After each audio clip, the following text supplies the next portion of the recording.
Okay.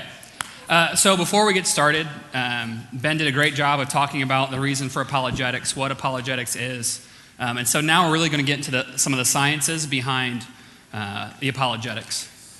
So if you think about sciences, there's different levels and layers of sciences. There's sociology, so how does man and life deal with other life? Below that, you have biology, which is what it's the study of life itself. Below that, you have chemistry, which is the order of life and how life gets created. And then below that, you have physics, right?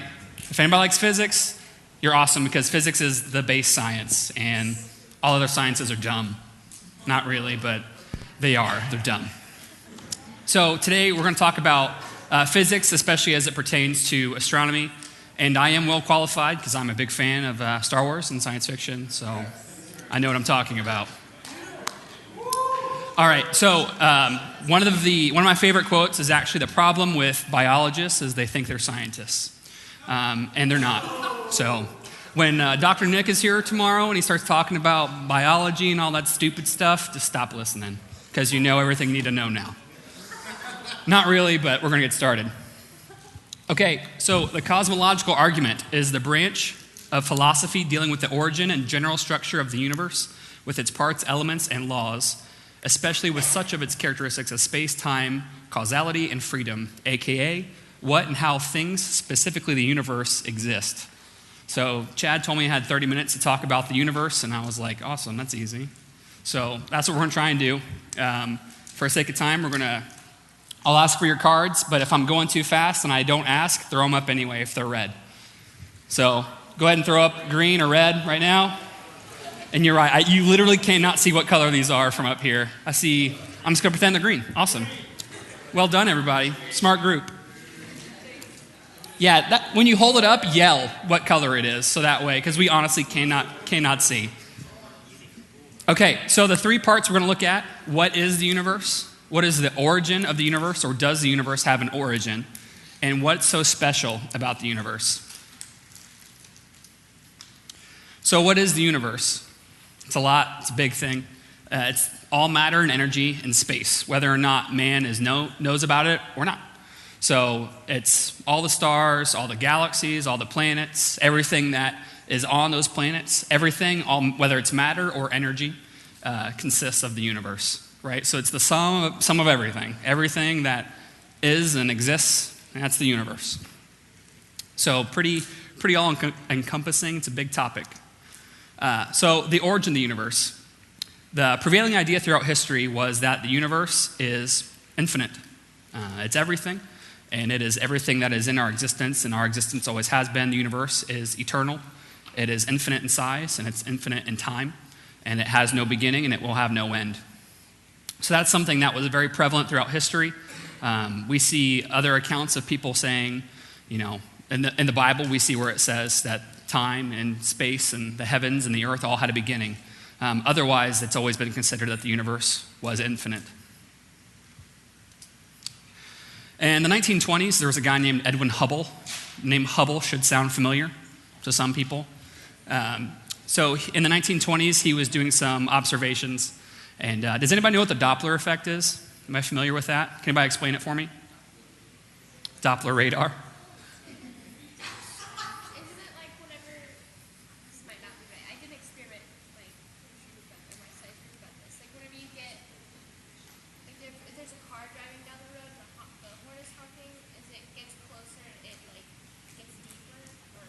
Right, so it has to do with the perceived sound in its relation to you. Right, so if there's a car, her example was very good. First table up here, got it. That's right. Okay, smart group. So if you have a car and that car, let's say it's, if you're at a racetrack, when you hear the cars going, it's this low hum, like, but then it gets closer to you, it gets louder, right? And then it goes past and goes back in that low hum. Now the sound of the car hasn't changed, has it? It's always been putting out the same volume, the same sound. But that perceived change in frequency is called the Doppler effect. So it's not just found in sound, it's also found in light. So Edwin Hubble discovered this with the universe. At the time, we didn't know if there were other galaxies even. We said we might be the only galaxy, we don't really know. So he's got a telescope and he's looking out at the stars. And not only does he see stars, or what he thinks are stars, but those stars are actually galaxies, right? And all of a sudden, what we think are stars, galaxies. Turns out there's billions of galaxies and there's billions of stars in each galaxy, right? It's a lot of stuff, much, much bigger than we thought it was going to be. So not only did he find other galaxies, he noticed that as he looked at them, he coined what's the red shift. And that's basically the same thing as the Doppler effect, but for galaxies and for light. So, the colors in the light spectrum, Roy G. Biv, you guys remember that from science? So red is the slowest moving, the lower end of that spectrum. So as the light goes and it goes farther away, you lose a lot of that light and it gets elongated, and you see what's called the red shift because the light shifts to red. Right? And so that's what he noticed was happening with these galaxies, is they were all being shifted to red, meaning these galaxies are moving away from us. It's expanding. Our universe is expanding. Not only is our galaxy growing, but all these galaxies are moving farther apart from each other. Right? And that's a really big deal. So if you picture a balloon, and there's all the universes, or the universe is the balloon, and there's all these galaxies and stars in there, and I can blow it up, and it starts inflating, that's what he's basically saying is happening in the universe. All these galaxies are expanding, the universe is expanding, and they're all moving away from each other, all equidistantly, all moving at the same speed, moving away from each other. And that is the origin of the Big Bang Theory, which most of you are probably familiar with, other than it being a hit TV show. So, this was troubling for a lot of reasons, right? The common belief was the universe is infinite. So if all of a sudden we know that the universe is expanding, what does that tell us? Right, exactly right. At one point, if it was expanding, if it's expanding, what happens if we hit rewind and we go backwards, right? It means it was smaller and smaller and smaller and smaller and smaller, eventually going down to a single point. So all that means that the universe all boils down to a single point, and space and time are curved, right? So Stephen Hawking then says that there is a 0 point, meaning there is a point that the universe eventually goes to at zero spatial. Can anybody guess how much mass fits inside a zero spatial unit? Zero, right. So he's saying eventually, it's curved. If you have a curve, and the tighter you curve that, and you curve it tighter and tighter, it starts getting smaller and smaller. Eventually, that's what happened with the universe. If you hit rewind, that's what the universe would look like. So this was troubling. The universe is not infinite all of a sudden. There were a couple other thought exercises that people had used in the past to say maybe it isn't infinite. If there's an infinite galaxy, or an infinite universe, then there's an infinite amount of stars. If there's an infinite amount of stars, then there should be a star at everywhere we look, right? And if there's a star everywhere we look, then at night it would look as bright as the day. How come that doesn't happen? Right? Well, we know that the universe isn't infinite. There's a finite number of stars, and there's a finite number of galaxies. So that was troubling because that had deep theological implications. So when the Big Bang Theory first started making the rounds in the 20s, it wasn't Christians who were scared of it. It was all the agnostics and non-believers that were scared of it. Because everything that has a beginning has to have a cause. Okay? Everything that has a beginning has to have a cause. So if the universe has a beginning, what does that tell us? There you go. It has a cause, right? That's why all of a sudden it was very troubling to a lot of astronomers and physicists, because that is very much flies in the face of modern, of science. We can't judge this. So the universe began to exist. Therefore, the universe must have a cause that transcends itself. Okay? So if something begins to exist, it can't be the reason for its own existence. Something else has to. Something that's outside of that. So if the universe began to exist, then we know the universe did not cause its own existence. So again, that's problematic. If everything we can know is within this universe, and then all of a sudden we find out that there's something that created that, we can't know it, right? Sorry. Science doesn't hold up beyond our universe. There's nothing for us to observe. There's nothing out there. So that was very troubling. Robert Jastrow, this guy is a hero.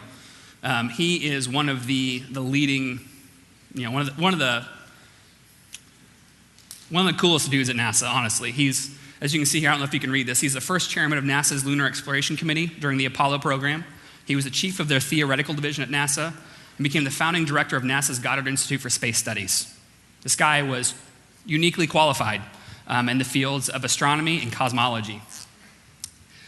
Because of the finite universe, this is what he had to say.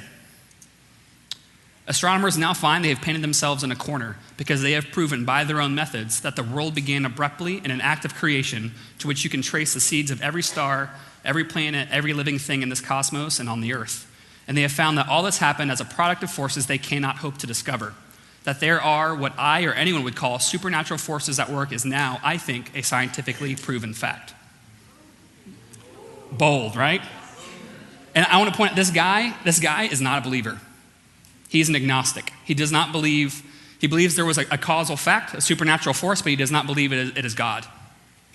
But even he said it's a scientific fact. There's something outside our universe that started it. And there's no way astronomers have proven by their own methods, there's no way to get around that. He also said this: for the scientist who has lived by his faith in the power of reason, the story ends like a bad dream. He has scaled the mountain of ignorance. He's about to conquer the highest peak. As he pulls himself over the final rock, he is greeted by a band of theologians who have been sitting there for centuries. Right?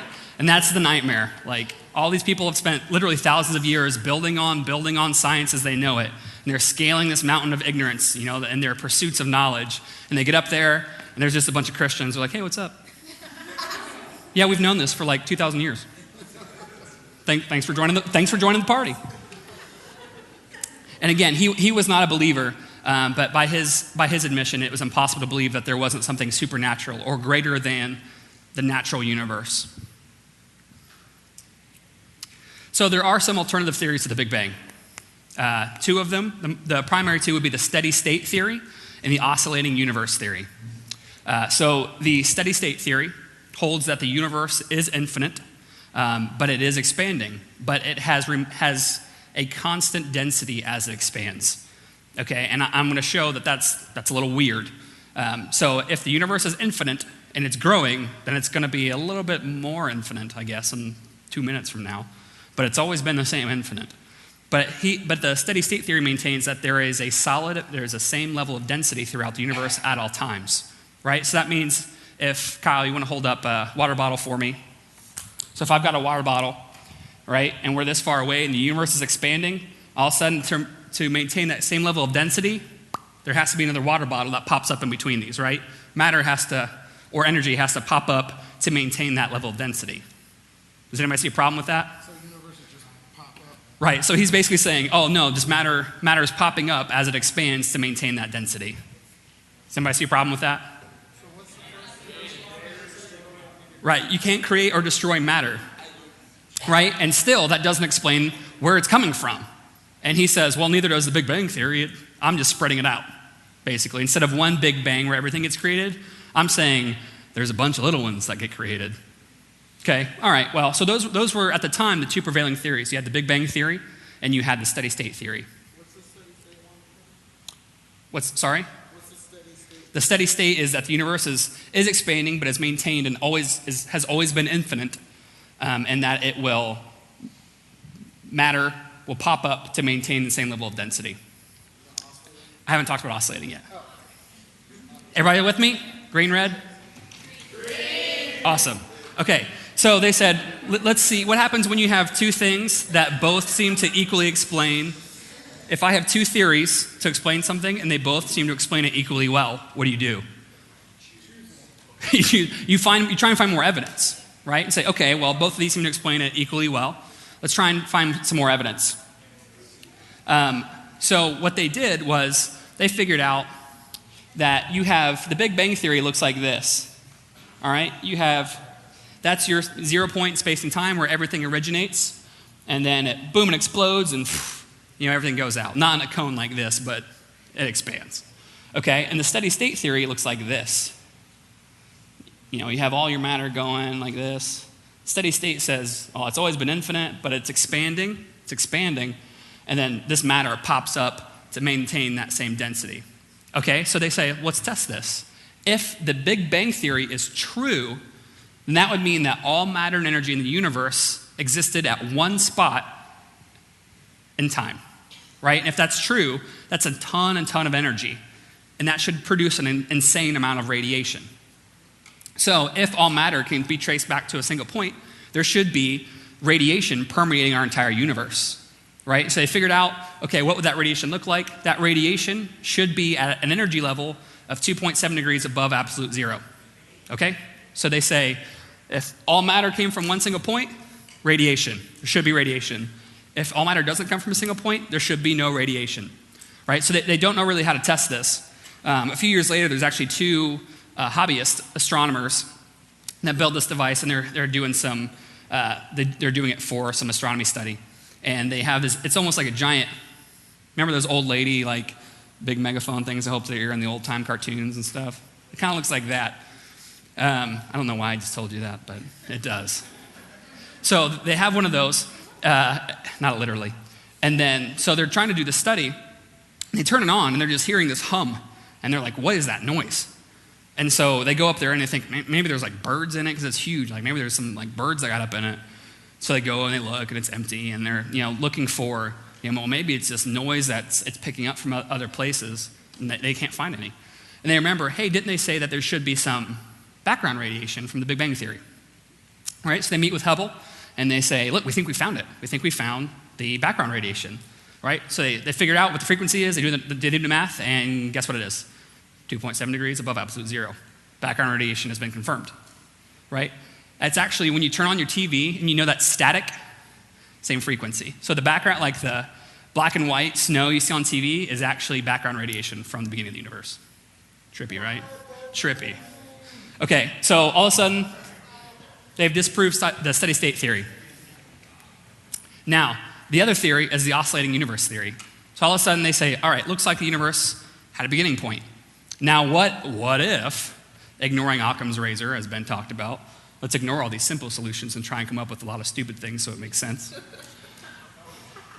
So they say, what if it was like this, right? And the universe is really kind of like an accordion, where it exploded, and then eventually it's going to collapse back into a single point, and it's going to explode again, and it's going to go back to a single point, and it's just going to oscillate going back and forth, right? For all we know, it's been doing this for all eternity, and so the universe could still be infinite and eternal, but the matter is going to eventually collapse back in on itself, and who knows what cycle we're currently in on this. We're obviously in an upswing, the universe is expanding, so maybe we're here, but it's already done it 100 million times, who knows, right? So that's the oscillating universe theory. Okay, so there's a problem with that. First of all, that doesn't ignore the problem of where did the matter come from. The other problem with that is they figured out, well, we know a lot about the universe now, and we know roughly, based on galaxies and what our galaxy is, we know roughly the mass in the universe. So if I know what would cause this collapse, what would theoretically have to, if I throw this up, what would cause it to collapse back down? Gravity, right? Gravity would be the opposition force here. So they would say, well, gravity will eventually pull it back down and crush it, and eventually it'll expand again and go back and forth. Turns out, does anybody know what causes gravity? Mass. Not enough mass in the universe. Not only that, but we've recently found out the universe is expanding at an increasing rate. So not only is the universe expanding, it's getting faster in its expansion. So if there's already not enough gravity to do it, then it's not going to get any better. It's just going to get worse. So if it was going to collapse, it would have already collapsed, because the necessary gravity to collapse it would have been a long time ago. So it has not collapsed. So that is one of the definitive proofs of oscillating theory doesn't look very good. Any questions on that? Green, red? Green. Awesome. All right, so to recap, the steady state theory, there's background radiation, still requires an origin of matter, right? Those are the two big problems with that theory. The oscillating universe theory, there's lack of necessary mass in the universe to cause a gravitational collapse of the universe. Also, the universe is expanding at an increasing rate. So those are the reasons that we talked about why those do not make sense. Okay, I want to talk about this. Confusion about the Big Bang Theory. There seems to be in the church, and you can agree or disagree, but in the church, there seems to be like most Christians are afraid of the Big Bang Theory, right? Like, oh, that's science, that's with evolution, and they're two completely different things, right? Evolution has to do with biology, and this has to do with physics, which is awesome. So, it is not a causal theory. The Big Bang Theory did not cause the universe. It is an affirmation of the first effect, right? There's cause and there's effect. The Big Bang Theory, we're describing the effect of what happened. We still don't know why. Well, they don't know why. We know why. Right? So it is not a causal theory. So don't get confused and think, oh, the Big Bang Theory does away with God or anything like that. The Big Bang Theory is actually, there's an astronomer, I can't remember his name off the top of my head, but he won a Nobel Prize. And he said, the origin of the universe is exactly as I would have guessed it would be if all I had were the 5 books of Moses, the Psalms, and the rest of the Bible. Basically saying, if I were to treat the Bible as a theory for the creation of the universe, and then do research, what I would find is exactly what I find, right? What we find in science is exactly what the Bible says. And so if I would have just read the Bible, I'd have made the same guess and turned out I'd have been right. Everybody on the same page? Effect, not cause? Green? Awesome. Okay, so we talked a little bit about this earlier. We talked about worldviews. So what worldview best fits with what we've just talked about? All right, so I'm going to do a little bit more drawing. Okay, so there's 4 worldviews that we're going to talk about. Pantheism, naturalism or materialism, deism, and theism.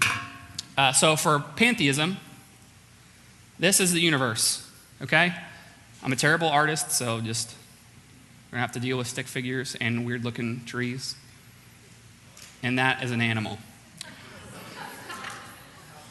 I'm a nerd, not an artist. So, and then inside all that is God, right?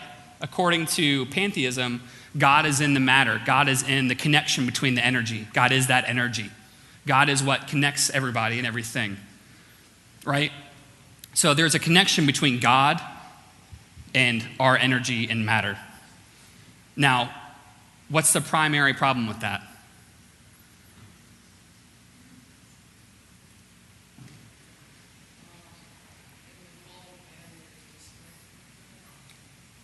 So you're saying in the fall of man, there was a disconnect from man. So we know that God is separate from matter, right? And beyond that, if we know that the universe has a cause and has a beginning, then that would mean God would have to be inside of that, right? If there's no matter, no energy, then there's no God. No God, no matter, and energy. So if there's something that is before that, then that means God can't exist before that. Right? Make sense? So pantheism doesn't make a whole lot of sense when you consider the fact that there is a cause to matter and energy, because that would mean there would be a cause to God. The next thing we're going to talk about is naturalism. Okay, so again, you have man, you have trees and nature and puppies. Okay, and then outside over here would be God, and guess what? God doesn't exist, right? Naturalism.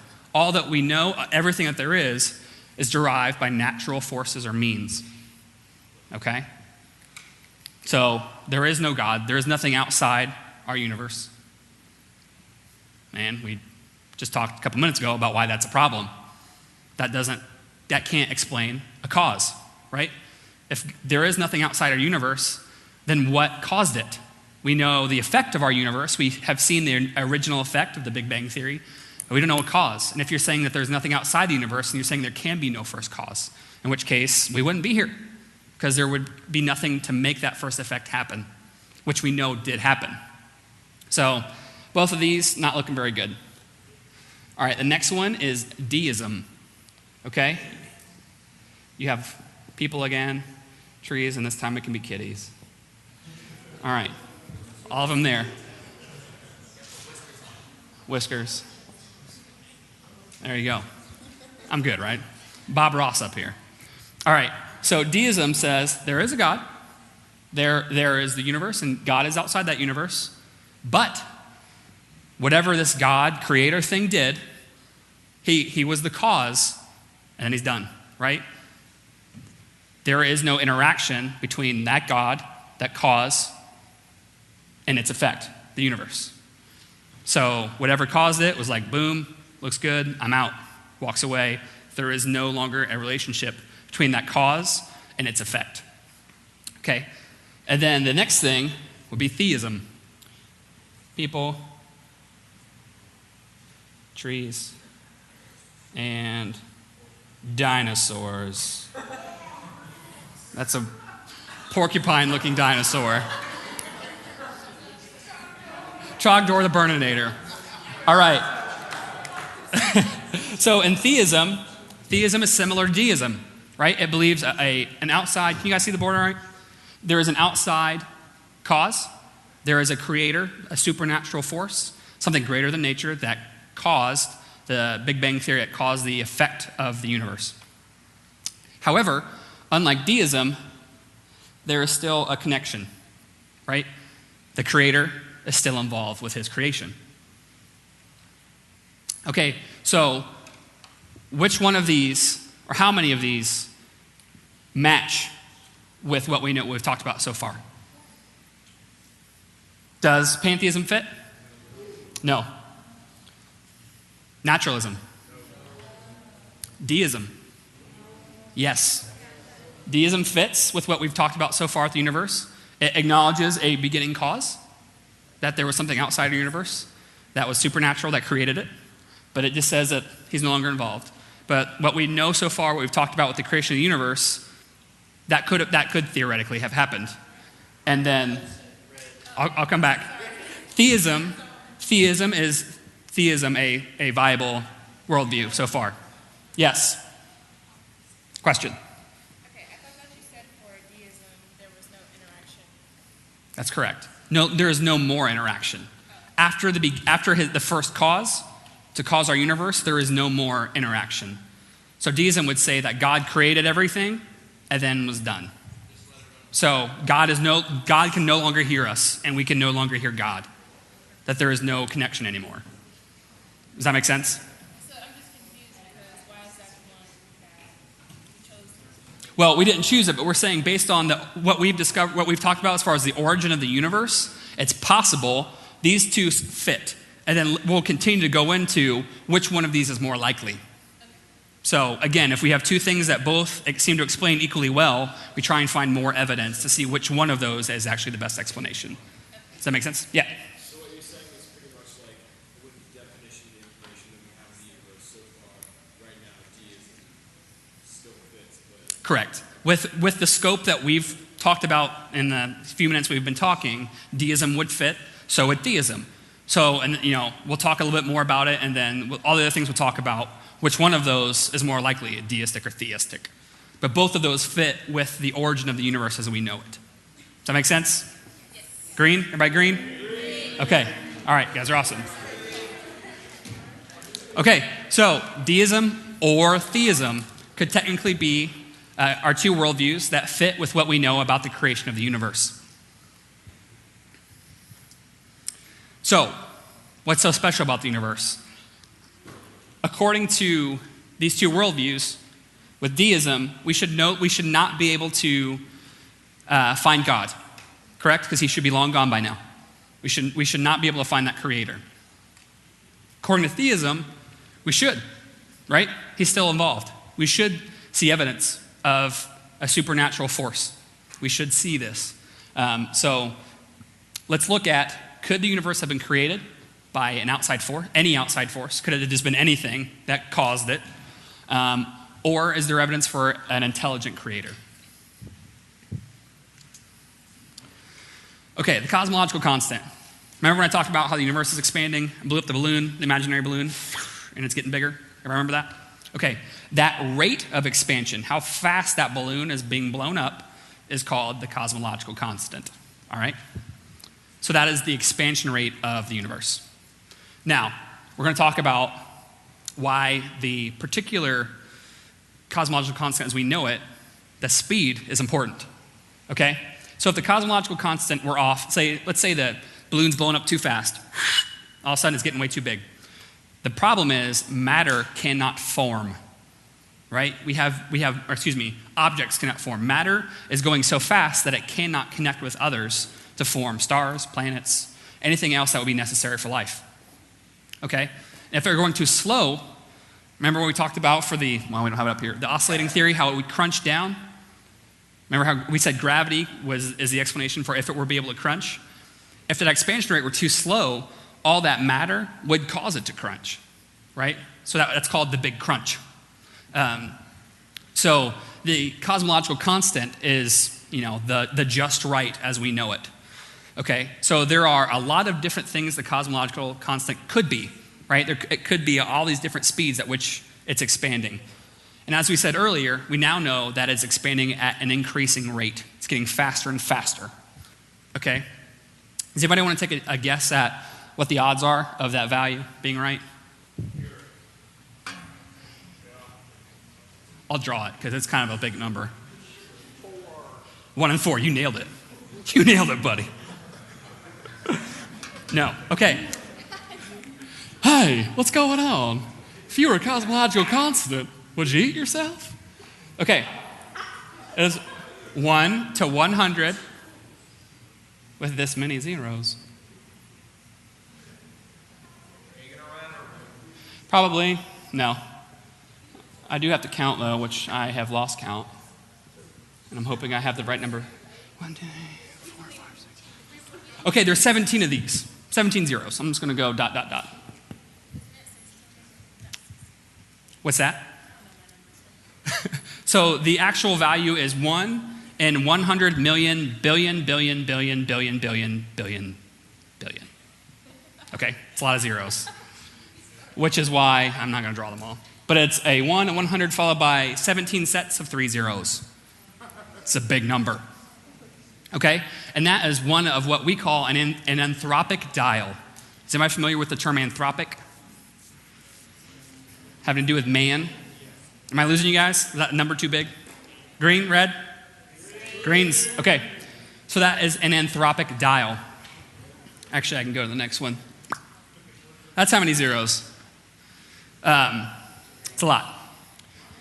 So the cosmological constant is one of roughly 35 cosmic dials. We're not sure for the anthropic tuning.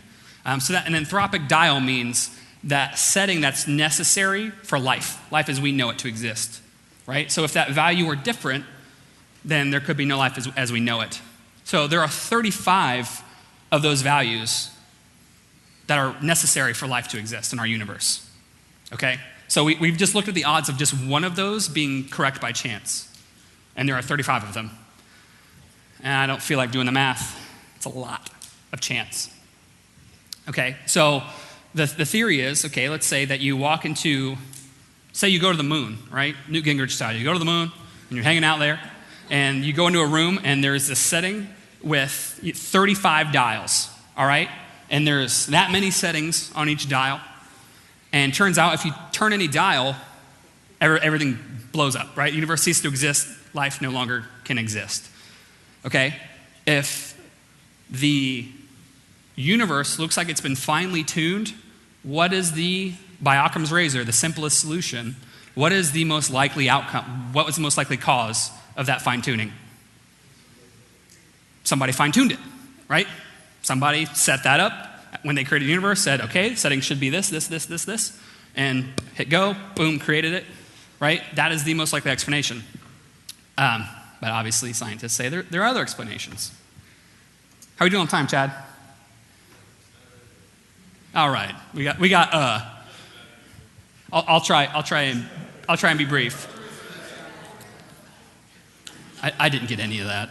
Not gonna lie. Okay, so arguments against fine tuning.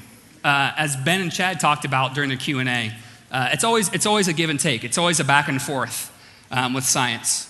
If there's one thing that I can really hammer home to you guys today, it's that the Bible is the ultimate authority, not science. Okay? The Bible and then science. I'm a strong believer that science will always back the Bible. Okay? But there are times, we know this now. Go back 1,000 years ago and there are dudes that didn't know this, right? as science advances, we will have this give and take of what we can know and understand scientifically. But we know the Bible is 100% accurate, okay? So there might be times when you hear, oh, well, scientifically, this is wrong, as far as we know. So far, we've not been able to scientifically disprove the Bible, right? As much as, to the chagrin of many, it's not been done, and it won't ever happen. So it's something that is very difficult, especially the more you study and the more you go to college and the more you talk to other people who are very intelligent. It's very hard to sometimes look at science, which tends to be empirical evidence, and say, that's right. Well, guess what? They also said that about everything revolving around the earth. So that turned out to not be right. So, womp womp. Sorry, I've known this for a while. I should have shared it earlier. Okay, so science will always eventually sync up with the Bible, but we might not see it happen. Okay? But the Bible is the ultimate authority. I just want to make sure that I hammer that home. Okay, so the arguments against fine-tuning.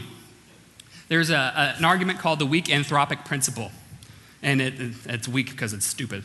It says we shouldn't be surprised that we can exist because we do exist. Ta-da! Awesome. All right, philosophy. Yeah, nailed it. Okay, so if that is true, that's like somebody going in to, let's say Chad's house catches on fire and it burns up. And Chad says, Corey, I need you to find out who burned my house because I had like an Xbox in there and I love that thing. So I go, we're going to ignore that. Everybody's fine. Everyone's fine. The house is just gone. So I go in there and I come back and I'm like, Chad, I figured it out. I know why your house burned down. There was oxygen in the atmosphere. Nailed it. And he says, well, duh, there has to be oxygen for there to be fire, right? That is a necessary condition for there to be fire. That does not tell me why there was a fire, right? This is the same thing. We shouldn't be surprised that we exist because we do exist. You're confusing the condition for life with the cause for life, okay? Everybody tracking with that? Okay. So that is the problem with the weak anthropic principle. It's pretty weak. The other theory, and this one's kind of awesome, is the multiverse theory. Okay, so if our universe looks really special, maybe it's not. Maybe we're just one of like 20 million universes, and we just happen to be right. You know, we just happen to have all the settings right. Okay, well, the first problem with that is there's no way to prove that. We don't have any proof or evidence for any other universes other than our own. Okay, so that's a nice thought exercise. Sure, there could be other universes out there. Okay, but that just pushes the problem backwards.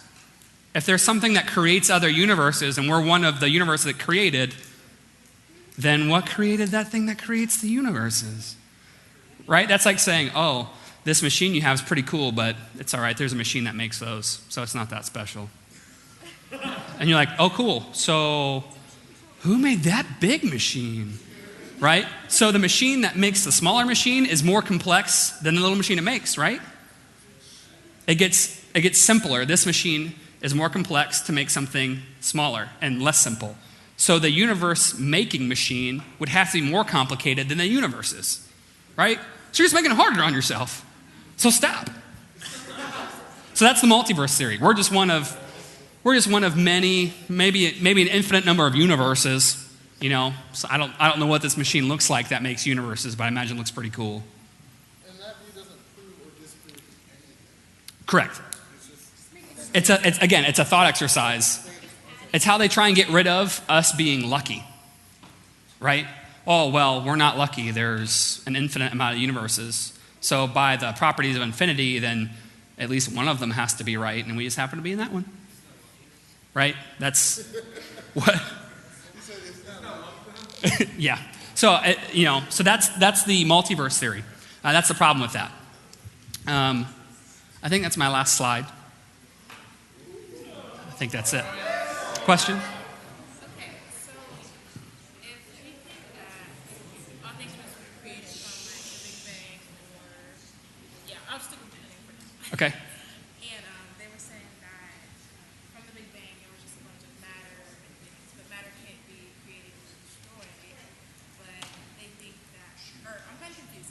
Like they think that we were created from this matter. Like I'm just really confused. So your confusion is where did matter come from, or how does matter relate to the Big Bang? How does it relate to the Big Bang? Okay, so her question is like, okay, if matter can't be created or destroyed, then the Big Bang Theory happened. Like, how did all this happen, right? So all the matter and energy in the universe, as is right now, has always been since its creation, right? So if we go all the way back in the history of our universe, as far as back as we can, then we have all matter and all energy being in a single point. We don't know how it got there. We don't know what put it there or anything like that. We just know eventually it exploded, and here we are. Does that address it at all? So like matter wasn't created or anything, but it was just stretched in order to create something. Right. The Big Bang Theory doesn't say that matter was created. It says that all of the universe was created, and then it was in a single point, and then it exploded and expanded into the universe. So is that kind of like saying like humans came before matter? No, it's saying that there is a supernatural, something outside the universe, that created this matter in this universe, and then went and popped it and made it go everywhere. Right? It's basically saying in the beginning God created the heavens and the earth. Like I understand that. I'm just confused on matter because we say that it can't be created or destroyed, but if they say that it created all these things, It didn't create them. It was always there. I think that's what. Okay. Have you done any studies as far as the machine in France that they, The Large Hadron Collider? that they did last year, supposedly that created matter? Yeah, so there's a lot to that. There's the Large Hadron Collider. They basically have this giant machine that's really cool. And they basically take two atoms, right? And then they have basically two giant guns. And they shoot one in opposite directions, and they race around, and they hit each other, and they blow up. And they're like watching to see what happens, because that's what scientists do. And they're like, I wonder what happens when you smash these together really hard. That's basically what it is, but on a atomic level, right? And they're looking for a thing called the Higgs boson. yes, Higgs boson. Did somebody say my name back there? Okay, never mind. Higgs boson, the God particle, right? They're trying to find this. They haven't actually found it yet. They keep thinking they're seeing it. There's all these different theories about, well, could we actually find it? Because if we found it, it would actually be breaking the laws of physics, and it would actually be time traveling to prevent us from finding it in the first place. Yeah, it's trippy. So they've not quite found it yet, but they're trying to explain how they're basically taking atoms and throwing them at each other really hard to see what happens. It's awesome. Going back to when you talked about how the universe is still expanding at an even faster rate, does that have a positive or negative effect on the universe now, or is it just like? So like our existence, is that bad for us or good for us? It's neither, really. The universe itself is in decay. So the Earth is at an axis of 23.5 degrees. It's on a tilt, on its axis of 23.5 degrees. And that actually prevents it from being locked in with the sun. So if the Earth is revolving around the sun, because of its tilt, it forces it to keep spinning. Okay? There's a lot of stars that are called red dwarf stars, and these are the most common stars. And it turns out that we just discovered actually within a couple months that planets that orbit red dwarf stars are not on a tilt, and thus they become face-locked with their star that they orbit, and then cannot support life because they get too hot and too cold on each side. And then the Earth itself, it's like a top that's spinning on a tilt, and it wobbles a little bit, and every year the wobble gets a little bit more. So eventually, over enough time, the sun will no longer be able to produce fission, and it will just be destroyed. The Earth will stop rotating, and we'll be destroyed. But most of that is billions of years out, based on its current. What's that? Yeah, December 12th. Weird, right? It's Mayans, smart dudes.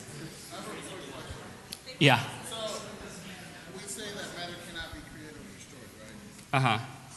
But that's Because we believe that God created matter. Are we saying Okay, that's a great question.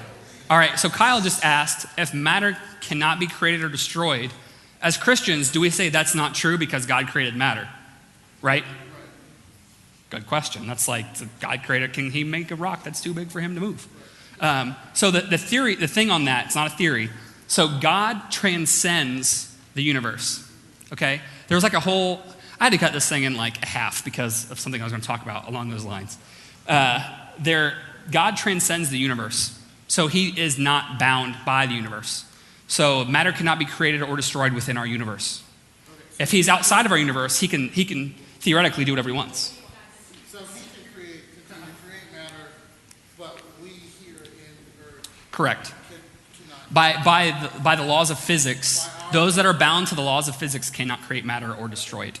Same with energy. But somebody that's not bound by the laws of physics is not bound by that same rule or obligation.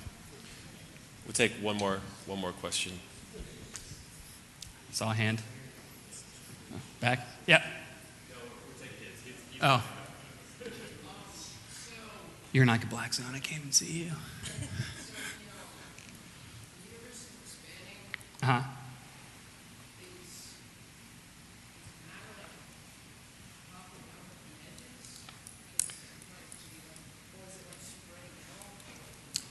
It's spreading out. So things are getting farther apart from each other.